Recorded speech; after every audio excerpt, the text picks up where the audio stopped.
Bienvenue sur la chaîne YouTube de Belgian Stone. On va vous présenter notre dernier travail de rénovation et quelques conseils d'entretien avec une méthode très simple de nettoyage lorsque votre sol il est comme ceci. Donc d'abord ici on est sur un sol calcaire de couleur claire. Alors comment est-ce qu'on reconnaît un sol calcaire? En dessous d'un radiateur ou dans un coin, une petite goutte de détartrant. Si on a une mousse blanchâtre qui se forme, c'est qu'on a présence de calcaire. Donc, dégâts possibles avec des liquides tels que le vinaigre, le vin, le champagne, le jus d'orange, enfin tous ces liquides acides que nous avons dans nos habitations. Donc, on est sur un calcaire clair. Beaucoup diront qu'il est beige. Nous, on y voit toutes les nuances possibles et imaginables du crème, du mocha, du beige, du brun, du gris. Ce qui est intéressant, c'est qu'avec un sol tel que celui-ci, quand on travaille sur les teintes, on a un bel aspect, une belle teinte minérale, puisqu'on travaille sur du minéral, avec cet aspect brillant qui lui vient donner de la luminosité à l'espace.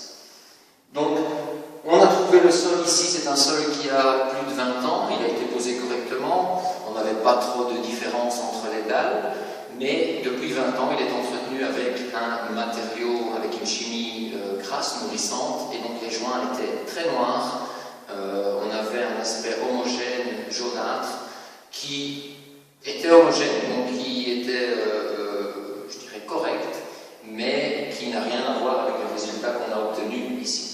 Donc la première étape de rénovation de Belgian Stone a consisté à remettre tout ce sol à plat avec des outils en diamant. Donc aujourd'hui, quand vous passez votre main sur les joints, vous ne les sentez plus puisque tout a été remis à plat. Ensuite, on a travaillé avec des résines diamantées pour monter les couleurs. Donc on a intensifié les couleurs et donné cet aspect brillant final. Alors beaucoup de nos clients nous demandent « Oui, mais c'est brillant, mais comment est-ce que je fais pour l'entretenir ?» Alors ici, je vais vous présenter quelques méthodes relativement simples d'entretien, dont notamment celle qui consiste à nettoyer le sol avec 2 seaux, une serpillière et une raclette. Donc, il faut savoir que l'ennemi de ce brillant, ça va être la poussière. Donc un maximum de dépoussiérage, l'aspirateur. On va privilégier l'aspirateur à la brosse, puisque la brosse va lever la poussière et déposer la poussière partout. Donc on va préférer l'aspirateur. Si vous pouvez utiliser un système de balai trapèze, c'est encore mieux. Donc le balai trapèze, c'est ce système de dépoussiérage professionnel qu'on trouve entre autres dans les hôpitaux. Préférez utiliser des voiles imprégnées de colle, pas d'huile, parce que l'huile risquerait de marquer votre sol. Donc le sol ici, quels sont les types de taches qu'on risque d'avoir? On a les dégâts acides, je vous l'ai dit, vous laissez tomber du vinaigre, du jus d'orange, vous avez une tache mate, le brillant est parti. Pour ça, pas de problème. Dans la maintenance, nous commercialisons des éponges avec des petits pattes de rénovation. C'est simplement... Vous voyez, il y a une numérotation derrière, ça va de 1 à 4. On place l'éponge, sur le petit patin ici sur l'éponge, on met de l'eau, on frotte et on peut facilement traiter localement sans qu'il y ait de griffes et on retrouve l'homogénéité. Impeccable pour les plaintes, impeccable pour les tablettes, c'est vraiment un système très facile. Dans le cas d'accidents, de choses plus importantes, vous pouvez également louer une monobrosse, donc ces machines qu'on trouve dans les sociétés de location d'outillage.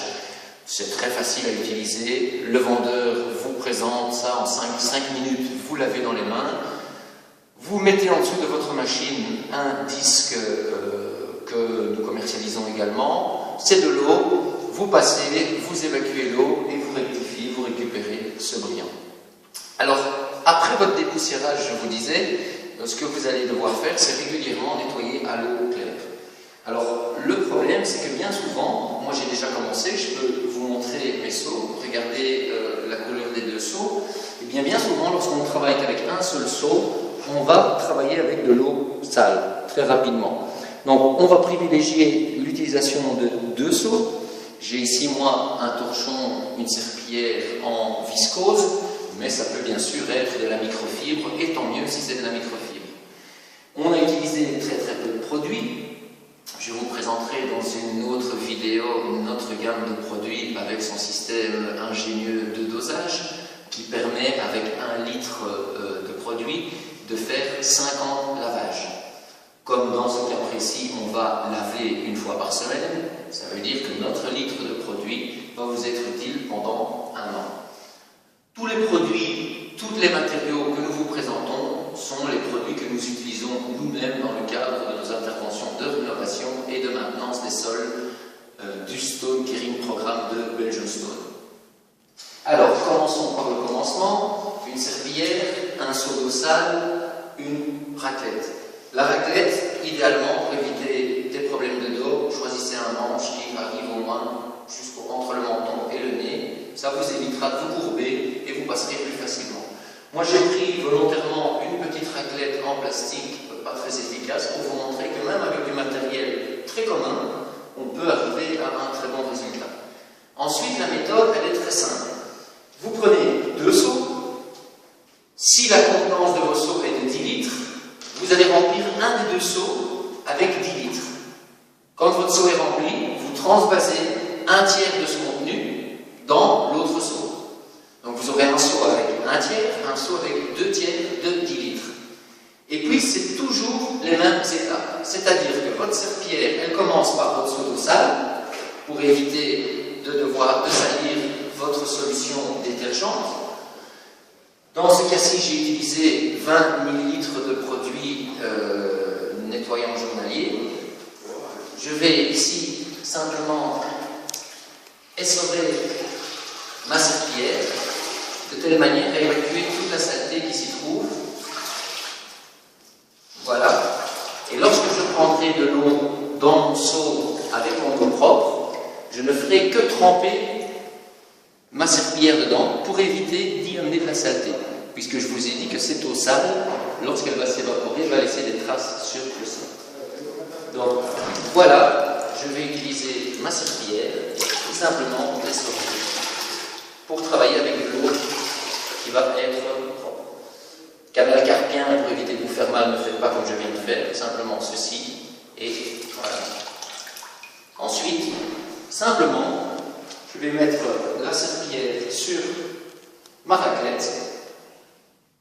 Si vous avez un système de lavage à plat en microfibre, c'est très bien. Si vous avez une serpillière en microfibre, c'est très bien. Mais pensez toujours à travailler avec de l'eau propre et très peu de produit.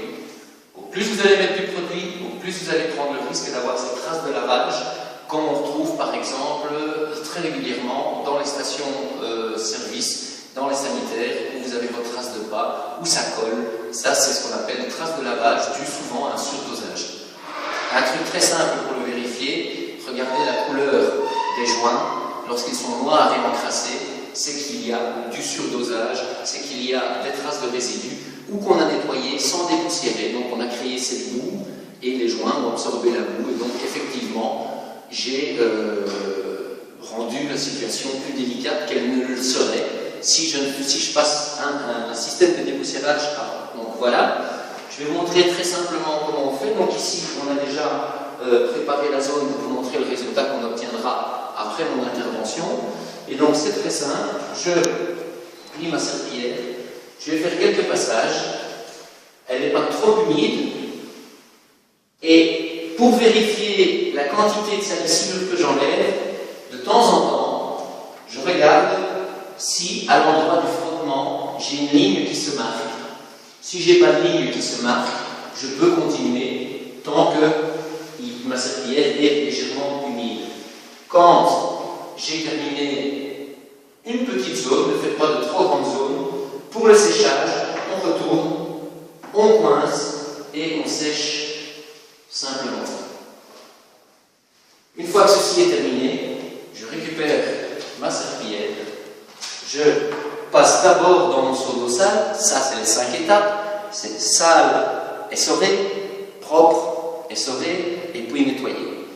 Je vous montre, je passe dans mon seau d'eau sale, toujours attention au dos, Voilà.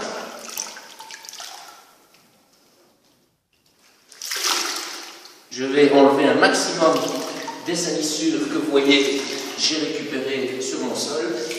Je prends de l'eau propre, je passe directement à côté. Vous verrez que j'ai pris la précaution de laisser une serpillière sur le sol pour absorber les gouttes qui pourraient se produire. Voilà, et je peux recommencer un petit morceau. Si vous regardiez le sol que je viens de faire, Miguel, si tu peux montrer à contre-jour, vous voyez que je n'ai pas de traces de lavage ni de traces de résidus sur le sol. Alors, voilà, c'était une petite vidéo d'explication, de démonstration, surtout pour cette méthode-là, puisque vous êtes nombreux et nombreuses à nous demander comment est-ce que cela fonctionne.